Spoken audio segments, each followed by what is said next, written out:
Hello बच्चों, इस video class में मैं आप लोग को पढ़ाने वाला हूं क्लास 8 मैथ का चैप्टर नंबर 2 एक चर वाले रैखिक समीकरण प्रश्नावली 2.2 को इस वीडियो में हम लोग सॉल्व करने वाले हैं। यदि आप लोग चैनल पर नए हैं तो चैनल को सब्सक्राइब करके वीडियो को लाइक कर लेंगे और इस वीडियो को अपने सभी दोस्तों में शेयर करेंगे ताकि मैं आप लोग के लिए मैथ का वीडियो भी बनाता रहूं। ठीक है, तो बच्चों चलिए स्टार्ट करते हैं। आप लोग का यहाँ पर फर्स्ट क्वेश्चन है, यदि किसी संख्या के आधे में से 1/4 घटाया जाए तो 1/8 प्राप्त होता है, तो संख्या ज्ञात कीजिए। बच्चों मैं थोड़ा सा आपको बताना चाहूंगा, यदि आप लोग जब भी ऐसे समीकरण वाला प्रश्न को सॉल्व करेंगे तो देखिए जो यहाँ पर ज्ञात करने के लिए बोला जाए उसको आप लोग को मानना है। ठीक है, क्या मानना है? एक्स मानना है। ठीक है, तो कहता है संख्या ज्ञात कीजिए, तो आप लोग इस प्रश्न को सॉल्व कीजिए। ठीक है, कैसे सॉल्व करोगे बाबू? तो देखिए यहाँ पर आप लोग पहले लिखेंगे, चलिए हम एक नंबर क्वेश्चन को सॉल्व करते हैं। आप लोग ध्यान देंगे, संख्या ज्ञात करने के लिए बोल रहा था, तो आप लोग लिखेंगे माना कि संख्या बराबर में एक्स। माना कि वह संख्या कितना? एक्स। ठीक है, तो अकॉर्डिंग टू क्वेश्चन प्रश्न के अनुसार कहता था संख्या का आधा करने पर एक्स का आधा हम लोग आधा कर दे और इसमें से 1/4 घटा दे तो हम लोग को 1/8 प्राप्त हो जाता है। यहाँ तक बात समझ में आया आप लोग को? Yes sir. तो चलिए नेक्स्ट हम लोग प्रोसेस करते हैं। तो एक्स बटा का 2 बराबर में देखिए 1/8 है, ये माइनस का 1/4 है, इधर आएंगे तो क्या हो जाएगा? प्लस का 1/4, क्योंकि हमने आपको बताया है कि साइड चेंज करते हैं तो साइन भी क्या होता है? चेंज हो जाता है ना। तो एक्स बराबर एक्स बटा 2 क्या हो जाएगा? इसको सॉल्व कीजिए, भिन्न का जोड़ तो आपको आता होगा, तो 8 4 का एलसीएम लेंगे तो 8 आएगा, 8 1 8 1 प्लस 4 दूनी 8 यानी कि 2। अब देखिए x बटे 2 इक्वल टू कितना? 1 और 2 को जोड़िए 3 बटे में 8 है ना। यहाँ तक बात समझ में आ गया आप लोगों को? अच्छा अब देखिए, अब आगे आप लोगों को क्या करना है। देखिए x बराबर क्या हो जाएगा? 3 बटा का 8 और ये जो भाग में 2 है उधर जाकर क्या हो जाएगा? गुना में 2 हो जाएगा। होगा कि नहीं? बिल्कुल हो जाएगा सर। अब काटिए इसको, 2 एकम 2 2 चौका 8 यानी कि बराबर आप लोग का 3 बटा का 4 आया, जो कि x का वैल्यू आया। x का वैल्यू 3 बटा 4 आया, यही हम लोग को ज्ञात करना था। संख्या आ गया हम लोग का कितना? 3 बटा का 4, यही आप लोग का उत्तर है। अब हम लोग क्वेश्चन नंबर 2 को सॉल्व आइए, अब हम लोग क्वेश्चन नंबर 2 को सॉल्व करते हैं। क्वेश्चन नंबर 2 आप लोग का कहता है, यदि किसी आयत की लंबाई और चौड़ाई का अंतर 5 मीटर हो और परिमिति 110 मीटर हो तो लंबाई और चौड़ाई ज्ञात करिए। चलिए सॉल्व करते हैं। तो यहाँ पर आप लोग लिखेंगे क्वेश्चन नंबर 2 लिखेंगे। सबसे पहले क्या बोल रहा था ज्ञात करने के लिए? लंबाई और चौड़ाई। तो यहाँ पर पहले आप लोग लिखेंगे माना कि आयत की लंबाई इक्वल टू कितना माना है? एक्स माना है, और चौड़ाई चौड़ाई आप लोग को आयत की चौड़ाई बराबर क्या होता है आप लोग जानते होंगे? परिमाप बटे में क्या होता है? 2 माइनस क्या होता है? लंबाई। तो परिमाप दिया है 110 बटे में 2 माइनस का लंबाई है x है ना, लंबाई x मीटर हम लोग माने हैं ना, तो x देना है। अब इसको काट दीजिए तो ये आएगा 55 माइनस का x, 55 माइनस का x ये क्या है? चौड़ाई है। तो अब आप लोग यहाँ पर लिखेंगे अकॉर्डिंग टू क्वेश्चन प्रश्न के अनुसार क्या दिया है? लंबाई और चौड़ाई का अंतर क्या है बाबू? लंबाई और चौड़ाई का अंतर आप लोग का 5 मीटर है कि नहीं? बिल्कुल है सर। तो देखिए x माइनस का 55 और देखिए माइनस माइनस क्या? प्लस x इक्वल टू कितना? 5 है ना। तो अब देखिए x प्लस का x क्या हो जाएगा? 2x इक्वल टू यहाँ पर बराबर में 5, ये माइनस का 55 राइट साइड आएगा तो प्लस का 55 हो जाएगा। मैंने आपको बताया है साइड चेंज होने पर साइन चेंज हो जाता है। तो देखिए 2x इक्वल टू हो जाएगा 55 5 60 और इसको काटेंगे तो x बराबर आप लोग का 30 मीटर आ जाएगा। ठीक है, x का वैल्यू आप लोग का आ चुका है, x का वैल्यू कितना आया? 30 मीटर। तो अब आप लोग चौड़ाई यहाँ पर ज्ञात करेंगे। चौड़ाई क्या हो जाएगा? 55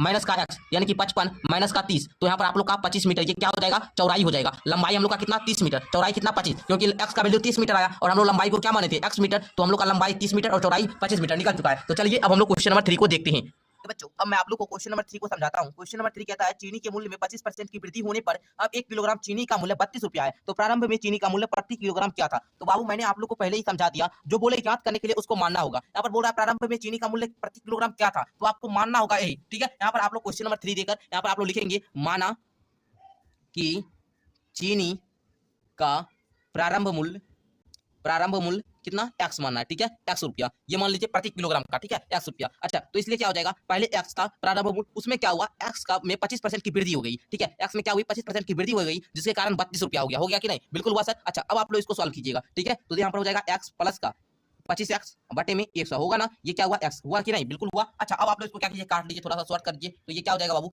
1/4 होगा कि नहीं? 25 का 25 25 का 100। ठीक है, तो यहाँ तक आप लोग समझ गए होंगे। अब हम लोग करते हैं इसको सॉल्व। x प्लस का 1/4 x इक्वल टू 32 रुपया। अब हम लोग इसको सॉल्व करते हैं। ये सिंपल भिन्न का जोड़ आप लोग का हो चुका है, तो 1 और 4 का एलसीएम लेंगे तो हम लोग का आएगा 4, 1 गुना 4 यानी कि 4x और 4 एकम 4 यानी कि 1x होगा कि नहीं? x इक्वल टू कितना? 32 होगा। अच्छा 4x में x जोड़ेंगे कितना? 5x इक्वल टू कितना? 32, और ये 4 को इधर भाग में इधर जाकर क्या हो जाएगा? गुना में हो जाएगा। 32 गुने 4। अच्छा 5x बराबर कितना होगा? 4 दूनी 8, 4 तिया 12 128, x बराबर क्या हो जाएगा? 128 बटे में 5। अब आप लोग इसको काटिएगा तो देखिए 5 दूनी 10, ठीक है 2 8 यानी कि कितना बार में लगेगा? 2 8 है ना, तो 5 25 है ना, 25.6 आप लोग का यही क्या हो जाएगा? उत्तर हो जाएगा। ठीक है, यानी कि प्रारंभ में चीनी का मूल्य कितना था? 25 रुपया 6 पैसा। ठीक है, यहाँ तक बात आप लोग को क्लियर हो गया होगा। आप लोग इस क्वेश्चन को बनाना सीख गए होंगे। अब हम लोग क्वेश्चन नंबर 4 को सॉल्व करते हैं। तो देखिए अब हम लोग क्वेश्चन नंबर 4 को सॉल्व करते हैं। क्वेश्चन नंबर 4 आप लोग का कहता है, दो विभिन्न मूल्य वाली 35 कलमों का कुल मूल्य 60 रुपया है। यदि एक सस्ती कलम का मूल्य 1.50 रुपया एवं एक महंगी कलम का मूल्य 2 रुपया है, तो कितनी महंगी कलमें खरीदी जा सकती है? मैंने आपको क्या बताया? जो चीज बोले ज्ञात करने के लिए उसको मानना होगा। यहाँ पर कहता है महंगी कलमें खरीदी जा सकती है, मतलब महंगी कलमें की संख्या आपको ज्ञात करना है। तो यहाँ पर हम लोग सॉल्व करते हैं इसको। तो देखिए यहाँ पर सबसे पहले आप लोग को 4 नंबर दीजिए, यहाँ पर आप लोग को लिखना है सॉल्व। ठीक है, सॉल्व लिखिए। अब लिखिए माना कि महंगी कलमें खरीदी जा सकती बराबर कितना एक्स। ठीक है, मैंने आपको क्या बताया, जो चीज बोले ज्ञात करने के लिए उसको एक्स मानना है। मान लीजिए हम लोग, अब आप लोग लिखेंगे सस्ती कलम। अब देखिए सस्ती कलम खुद ही निकल जाएगा। टोटल कलम है 35 और इसमें से महंगी कलम है एक्स, यानी कि 35 में से एक्स घटाएंगे तो हम लोग को क्या निकल जाएगा, सस्ती कलम की संख्या निकल जाएगा। बिल्कुल निकलेगा। ठीक है, अच्छा अब आप लोग को लिखना है अकॉर्डिंग टू क्वेश्चन, यानी कि प्रश्न के अनुसार अब हम लोग को चलना है। अच्छा, सस्ती कलम का प्राइस कितना है 1.50 है ना, यानी कि 1.50 क्या रुपया है। उसके बाद देखिए यहाँ पर लिखेंगे 35 माइनस एक्स। एक बात मैं आप लोग को बताना चाहूंगा कि दशमलव के बाद जो भी अंक होता है उसको आप लोग को जैसे यहाँ पर 1.50 पढ़ेंगे, इसको नहीं ना कि 50 पढ़ेंगे। ठीक है, ये बात आप लोग ध्यान रखेंगे। यहाँ पर प्लस करना है कितना, 2 गुना का एक्स। क्यों किए, क्योंकि 2 रुपया है महंगी कलम की कीमत और जो महंगी कलम की संख्या है वो है एक्स। ठीक है, तो इसलिए 2 गुना का एक्स। ठीक है, इक्वल टू कितना, टोटल रुपया है 60। यहाँ तक बात समझ में आया आप लोग को। ये सर अब देखिए 1.50 में 35 से गुना कीजिएगा तो ये आएगा 52.50। ठीक है, उसके बाद माइनस कीजिएगा 1.50 माइनस एक्स इक्वल टू कितना 1.50 एक्स है ना। अच्छा, ये प्लस है तो प्लस 2 गुना एक्स यानी कि 2x इक्वल टू कितना 60। अच्छा, अब आप लोग देखिएगा तो यहाँ पर सिंपल सा आप लोग समझ सकते हैं बाबू कि यहाँ पर 52.50, यहाँ पर माइनस प्लस क्या आप लोग देखिए, ये प्लस है और ये माइनस का है तो यहाँ पर प्लस का ही होगा। ठीक है, 2x में से इसको घटा देंगे तो 0.50 एक्स आ जाएगा, आएगा ना। अच्छा, अब देखिए यहाँ पर 60 आ गया, बराबर में आया ना। अच्छा, अब देखिए आप लोग को क्या करना है यहाँ पर, अब आप लोग को करना क्या ये समझिए।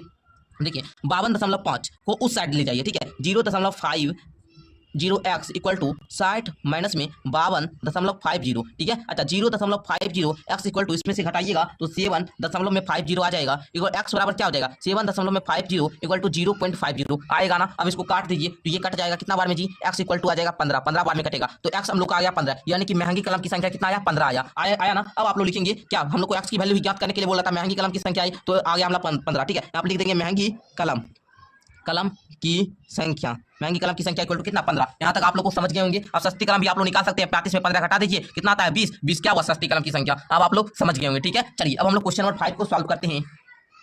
क्वेश्चन नंबर 5 को बड़ा ध्यान से समझिएगा, क्वेश्चन बड़ा इंपॉर्टेंट है, हर एग्जाम में आता है। कहता है एक त्रिभुज के तीनों कोण का जो अनुपात है वो 2:3:5 के अनुपात में है तो उनके तीनों कोण ज्ञात कीजिए। अनुपात दिया है और इसको उसका तीनों कोण का मान आप लोग को बताना है। तो चलिए हम लोग सॉल्व करते हैं। जब भी इस तरह के प्रश्न में अनुपातिक राशि दिया गया हो तो आप लोग को क्या करना है, यहाँ पर माना कि अनुपातिक राशि। ठीक है, अनुपातिक राशि इक्वल टू कितना माना है एक्स माना है। ठीक है, तो पहला कोण आप लोग लिखेंगे, पहला कोण क्या हो जाएगा जी 2x। ठीक है, क्योंकि 2 अनुपात है, 2:3:5 के अनुपात में है तो पहला कोण 2, उसके बाद दूसरा कोण आप लोग क्या लिखेंगे, दूसरा कोण बराबर कितना 3x और उसके बाद तीसरा कोण क्या लिखेंगे, तीसरा कोण इक्वल टू 5x। ठीक है, इस प्रकार आप लोग लिख देंगे। अब लिखेंगे यहाँ पर अकॉर्डिंग टू क्वेश्चन कहता है कि 2x प्लस का 3x प्लस का 5x इक्वल टू कितना 180 डिग्री। अब आप लोग कहेंगे सर 180 डिग्री बराबर में क्यों दिए, ये तो क्वेश्चन में नहीं दिया। आप लोग जानते हैं कि त्रिभुज के तीनों कोणों का योग 180 डिग्री के बराबर होता है, जो होता है कि नहीं, बिल्कुल। तो लिखेंगे त्रिभुज के तीनों कोण का मान दिया है, इसके बराबर 180 डिग्री। अब देखिए 5 3 8 2 10 x बराबर कितना हो जाएगा 180 डिग्री। अच्छा, x बराबर क्या हो जाएगा 180 डिग्री बटे में 10, ये 10 से ये 0 कट गया, अब बचा कितना 18 डिग्री। x बराबर कितना है 18 डिग्री। तो आप लोग लिखेंगे पहला कोण बराबर पहला कोण का मान आ चुका है कैसे, तो 2x था तो 2 गुना में x का वैल्यू 18 तो 2 गुना में 18 यानी कि 36 डिग्री होगा कि नहीं, बिल्कुल होगा सर। अच्छा, दूसरा कोण लिखेंगे, क्या लिखेंगे यहाँ पर दूसरा कोण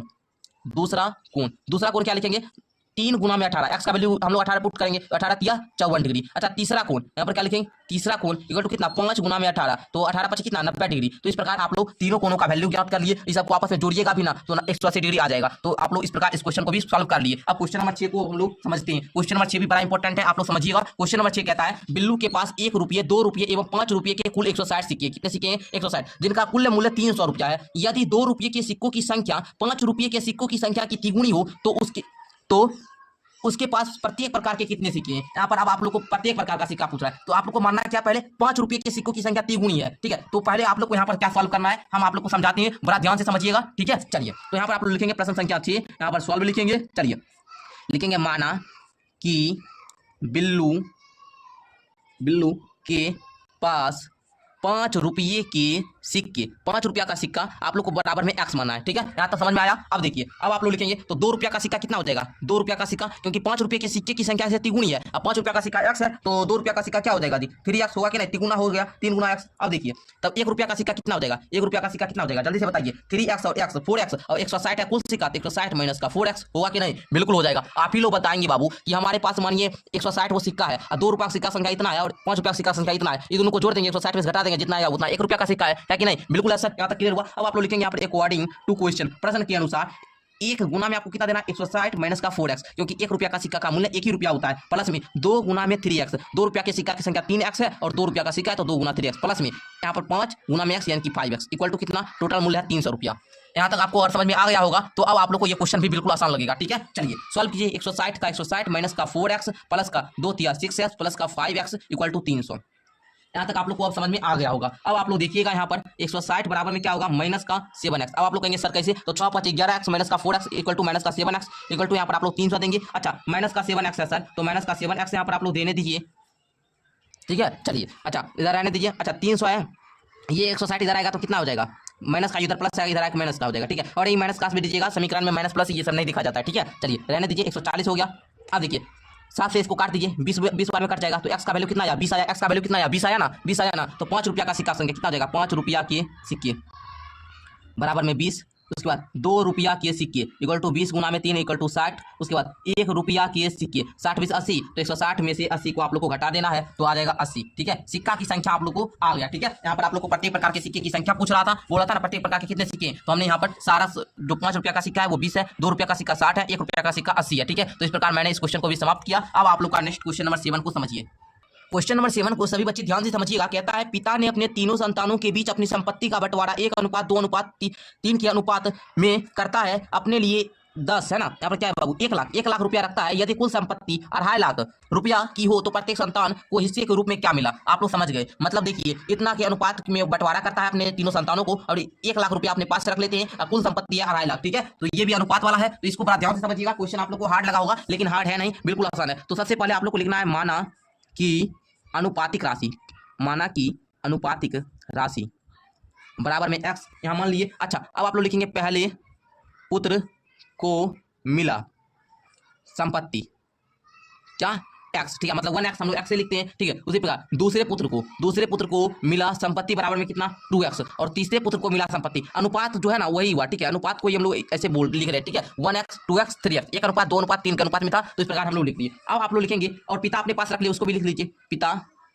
अपने पास जो रखे धन, अपने पास रखे धन या संपत्ति, बात एक ही हुआ। ठीक है, यहाँ पर कितना 1 लाख, 1 लाख थी। चलिए अब आप लोग यहाँ पर लिखेंगे अकॉर्डिंग टू क्वेश्चन देकर अब आप लोग इसको सॉल्व कीजिए। पहले बच्चों बड़ा आसान क्वेश्चन है, हम लोग सॉल्व करते हैं। x प्लस का 2x प्लस का 3x है ना, यही ना, प्लस का 1 लाख है ना, 1 लाख इक्वल टू कितना आप लोग को 2.5 लाख देना है, 2.5 लाख इतना आप लोग दे दीजिए। अच्छा अब आप लोग इसको क्या कीजिए बाबू, सॉल्व कीजिए। 3 2 5 1 6x इक्वल टू कितना हो जाएगा 2 50 1 2 3, कितना आप लोग दे दिए 2.5 लाख, माइनस का ये प्लस का इधर आकर माइनस का हो जाएगा। ठीक है, अच्छा अब आप लोग इसको घटा दीजिए। 6x बराबर कितना हो जाएगा जी, 1.5 लाख बचेगा कि नहीं, 1.5 लाख बच जाएगा। अच्छा आप इसको काट दीजिए, x इक्वल टू यहाँ पर काटिए तो बटे में 6 इसको काटिए तो कितना आता है, जल्दी से काटिए आप लोग। तो देखिए यहाँ पर हम लोग 6 से ही काटते हैं, या किससे काटे बाबू, तो यहाँ पर 6 से ही काटने पर देखिए 3 दूनी का 6, 3 5 का 15, 3 5 का 15, 1 2 3 4, 1 2 3 4 इतना बचेगा। अब 2 से इसको काटिए तो 2 25,000 आया।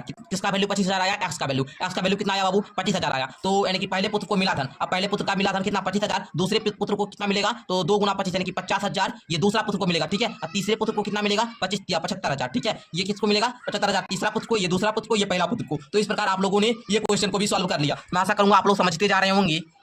चलिए आगे का क्वेश्चन है 11 के लगातार 3 गुणजों का योग 231 है, तो उन्हें ज्ञात कीजिए। VBI क्वेश्चन है, बड़ा इंपॉर्टेंट क्वेश्चन है। चलिए हम लोग सॉल्व करते हैं।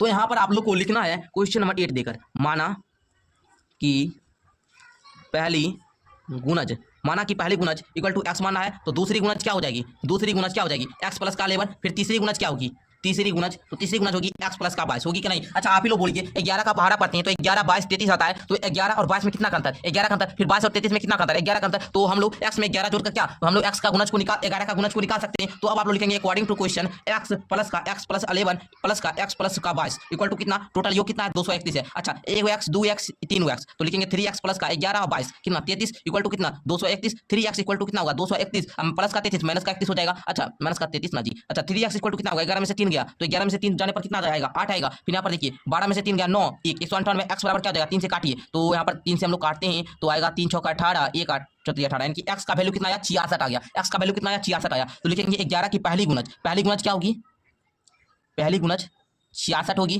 दूसरी गुणज 66 प्लस का 11 यानी कि 77, तीसरी गुणज कितना होगा 77 में ही आप लोग 11 जोड़ दीजिए 88 है ना, 88 आ जाएगा। ठीक है 66 77 88 यही आप लोग का तीनों गुणज निकल चुका है। तो मैं ऐसा करूंगा आप लोग ये क्वेश्चन को भी समझ गए होंगे। अब हम लोग क्वेश्चन नंबर 9 को समझते हैं।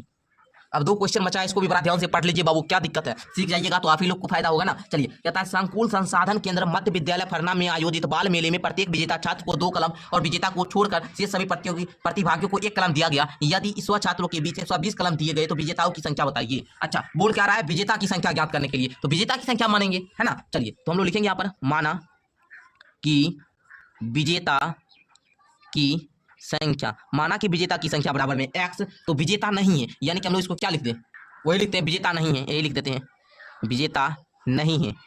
उनकी संख्या कितना हो जाएगा, 100 माइनस एक्स, क्योंकि कुल प्रतिभागियों ने भाग लिया, कुल भाग लिया 100 और उसमें विजेता हुआ x बच्चा, ठीक है। तो 100 में से x घटा देंगे तो विजेता नहीं हुआ छात्र नहीं आ जाएगा सर। अच्छा, अब आप लोग क्या कीजिए, अकॉर्डिंग टू क्वेश्चन, क्या ज्ञात करेंगे, अकॉर्डिंग टू क्वेश्चन 2, यहाँ पर देखिएगा आप लोग, यहाँ पर क्वेश्चन क्या कहता था, 2 कलम, विजेता छात्र को कितना कलम मिला, 2 कलम, अब विजेता की संख्या कितना था, x को था ना, x बच्चा विजेता हुआ, ठीक है। प्लस का कितना करेंगे, 100 माइनस का x, ठीक है। इसको 1 ही कलम मिला तो 100 माइनस x में 1 से गुना करेंगे तो इतना ही आएगा, इक्वल टू कितना, 120। यहाँ तक बात आप लोग को समझ में आ गया, टोटल कलम की संख्या 120 था, ठीक है। अच्छा, 2 गुना में x equal to 2x plus का 100 माइनस का x, 2x में से ये x गया तो बचेगा कितना, x बचेगा, प्लस का कितना 100 इक्वल टू कितना 120 होगा कि नहीं जी, होगा बिल्कुल। अच्छा, x बराबर क्या हो जाएगा, 120 माइनस का 100 इक्वल टू 20, है ना, x की वैल्यू, यानी कि विजेता की संख्या पूछ रहा था, विजेता की संख्या 20 आ गया, यही आप लोग का क्या हुआ, उत्तर हुआ। मैं ऐसा करूंगा क्वेश्चन नंबर 9 को भी आप लोग समझ गए होंगे। क्वेश्चन नंबर 10 बड़ा इंपॉर्टेंट है, ये क्वेश्चन आप लोग को क्लास 10th में भी देखने को मिलता है और ये क्वेश्चन 9th में भी देखने को मिलेगा और ये हर कंपटीशन एग्जाम में भी पूछा जाता है, ठीक है। कोई भी एग्जाम हो, आपको क्लास 8 का स्कॉलरशिप एग्जाम में भी पूछा जाएगा, ठीक है। चलिए, क्वेश्चन कहता है रवि के पिता की वर्तमान उम्र, रवि के वर्तमान उम्र के 3 गुने से 5 वर्ष अधिक है, ठीक है। बात समझ में आया, आगे देखिए, 5 वर्ष बाद उनकी उम्रों का योग 47 वर्ष होगा, दोनों की वर्तमान उम्र ज्ञात कीजिए। वर्तमान उम्र ज्ञात करने के लिए बोल रहा है बाबू, तो मानना क्या है, वर्तमान उम्र, क्या मानेंगे, वर्तमान उम्र। तो देखिए, यहाँ पर आप लोग क्वेश्चन नंबर 10 को लिखेंगे, क्या लिखेंगे, क्वेश्चन नंबर 10 लिखिए, सॉल्व। एक ही क्वेश्चन बताया, बढ़िया से पढ़ लीजिए, ठीक है। लिखिएगा, माना कि रवि का वर्तमान उम्र इक्वल टू x, पिता का वर्तमान उम्र कितना हो जाएगा बाबू, 3 गुने से 5 वर्ष अधिक है, 3x प्लस 5, x का 3 गुना उससे 5 वर्ष अधिक है ना। चलिए आगे देखिएगा, 5 वर्ष बाद रवि का उम्र, चलिए x प्लस का 5, आप ही लोग बताइए, आपका अभी वर्तमान उम्र है x, अब 5 वर्ष बाद पूछेंगे कितना उम्र होगा, तो कहेंगे सर अभी हमारा जितना उम्र है 5 वर्ष जोड़ देंगे तो x प्लस का 5। अब पिता का उम्र क्या हो जाएगा, पिता का उम्र तब क्या हो जाएगा, पिता का उम्र है 3x प्लस का 5, इसमें क्या करेंगे, प्लस 5 जोड़ेंगे तब ना आएगा 5 वर्ष बाद का उम्र, तो 3x प्लस का 10 लिख सकते हैं सर। अच्छा, अब आप लोग अकॉर्डिंग टू क्वेश्चन चलिए, यानी कि प्रश्न के अनुसार चलिए, तो प्रश्न कहता है x प्लस का 5, उसमें क्या करना है, 3x प्लस का 10 इक्वल टू कितना, 47, क्योंकि यहाँ पर आप लोग का जो क्वेश्चन था ये दिया था 5 वर्ष बाद का उम्र, है ना, 5 वर्ष बाद उनकी उम्रों का योग, तो हम लोग 5 वर्ष बाद उनकी उम्रों का योग दिए, ठीक है। x प्लस 5 था रवि का उम्र और इसका मतलब पिता का उम्र था 3x प्लस का 10 इक्वल टू टोटल योग था 47, तो आप लोग का निकल जाएगा 3x और x 4x प्लस का 10 5 15 इक्वल टू कितना, 47, 4x इक्वल टू हो जाएगा 47 माइनस का 15, यानी कि 4x बराबर हो जाएगा 7 में 5 गया 2 4 में से गया 3, यानी कि 4 से इसको काटिए तो x बराबर निकल जाएगा 8, x बराबर कितना निकला, 8 निकला। और उसके बाद अब यह कुछ नहीं निकला है, अभी आप लोग थोड़ा सा देखिए बाबू, ठीक है। रवि का उम्र, अब आप लोग लिखेंगे रवि का उम्र, है ना, रवि का उम्र था x और उसमें 5 हम लोग जोड़े तो कितना होगा बाबू, जल्दी से आप लोग बताएंगे।